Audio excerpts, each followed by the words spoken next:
আসসালামু আলাইকুম, welcome from papa and মাবরুর। সবাই কেমন আছেন? আশা করছি সবাই অনেক ভালো আছেন। সবার দিন অনেক অনেক ভালো যাচ্ছে।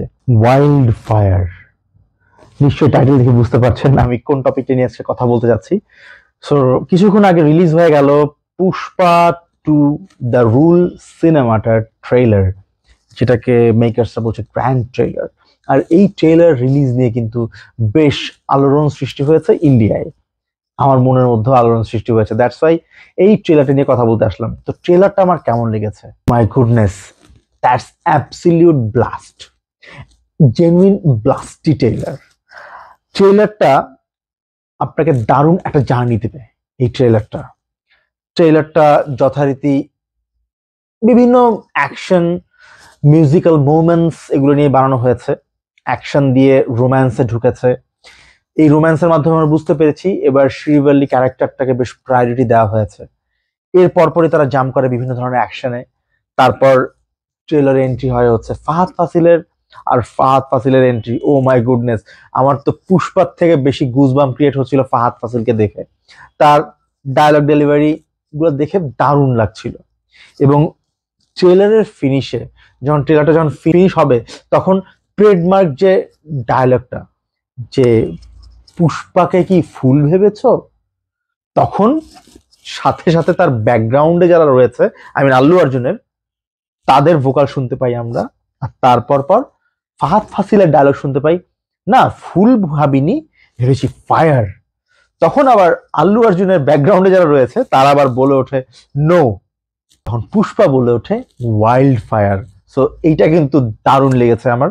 আর তারপর ট্রেলারের মধ্যে যখন পুষ্পা বলে যে আমি এখন লোকালি খেলবো না, আমি এখন ইন্টারন্যাশনাল খেলবো, তখন ওই ইন্টারন্যাশনাল খেলার কথা শুনে আমার তুফান সিনেমার কথা মনে হয়ে যায়। আপনারা খেয়াল করলে দেখবেন তুফান সিনেমার ট্রেলারেও কিন্তু তুফান খেলবে এখন ন্যাশনাল লেভেলে, পুষ্পা খেলছে ইন্টারন্যাশনাল লেভেলে। আর ওই মোমেন্টে যে ব্যাকগ্রাউন্ড মিউজিকটা যখন আসে, ও মাই গুডনেস, ডিরেক্ট একটা বিট ক্রিয়েট হয়। ওই পাঞ্চি মোমেন্টটা কিন্তু দারুণ লেগেছে। আমি খুবই এক্সাইটেড যদি বাংলাদেশে পুষ্পা রিলিজ হয়।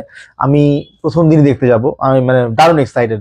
আশা করছি বাংলাদেশে রিলিজ হবে, ওই দিনটার জন্য ওয়েট করছি। ডেফিনেটলি সিনেমা হলে দেখবো এরকম একটা কমার্শিয়াল ম্যাস সিনেমা।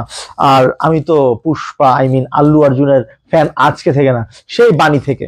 আল্লু অর্জুনের সিনেমা যখন আসে আমি একদম পুরা ক্র্যাকার হয়ে থাকি যে হ্যাঁ, আল্লু অর্জুনের একটা সিনেমা, যে সিনেমাই হোক, সিনেমা যতই বাজে হোক, আমি বলা যায় আল্লু অর্জুনের একটা ব্লাইন্ড ফ্যান। আর এখানে তো পুষ্পা সিনেমাটা দারুণ গুজবাম ক্রিয়েট করেছে পার্ট 1-এ, এবং পার্ট 2 আমি already very very excited about this film. আর সুকুমার হচ্ছে আমার প্রিয় পরিচালক গুলার মধ্যে অন্যতম। আমি সুকুমারের যতগুলো সিনেমা দেখেছি, সুকুমারের সিনেমা দেখতে বসবো, কখন সিনেমা শুরু হবে আর কখন 3 ঘন্টা ক্রস হয়ে যাবে আমি টের পাই না। সুকুমারের সিনেমায় এত গতি থাকে। আর সুকুমারের প্রতিটা সিনেমার গল্প কিন্তু কিছুটা একটু রুরাল এরিয়া, একটু গ্রাম অঞ্চলের এরিয়া বা গ্রামের দিককার প্লট নিয়ে কিন্তু সে বেশি কাজ করে তার এর আগে যতগুলো সিনেমা দেখেছি। আর এখানে কিন্তু সে দারুণ সাকসেস। আর পুষ্পা সিনেমাটা 300 দিন ধরে শুট হয়েছে, এটাও কিন্তু যে সে ব্যাপার না। 300 দিন ধরে যে শুট হয়েছে, এটা কিন্তু এই যে ট্রেলার যে ওয়াইড অ্যাঙ্গেলটা ইউজ করা হয়েছে, এখানে কিন্তু বোঝা গেছে। আপনার ইউটিউব অলরেডি আছে, দেখে নিতে পারেন, তেলেগু ভার্সন, হিন্দি ভার্সন, দারুণ লাগবে। ডিএসপি দেবীশ্রী প্রসাদ যে মিউজিকের কাজ করেছে, অলরেডি কিন্তু এটার একটা গান কিন্তু আমার বেশ দারুণ লেগেছে, সেটা হচ্ছে রশ্মিকা আর আল্লুর যে গানটা বের হয়েছে, গানটা ভালো লেগেছে। ইভেন পুষ্পা কিন্তু অনেকগুলো ল্যাঙ্গুয়েজ, এটা হচ্ছে genuine pan India cinema. Hindi, Telugu, Tamil, Malayalam, even Bangla ল্যাঙ্গুয়েজেও কিন্তু পুষ্পা সিনেমাটা রিলিজ হতে যাচ্ছে। সো জানি না বাংলাদেশে কি বাংলা ভাষাটা আসবে নাকি হিন্দি।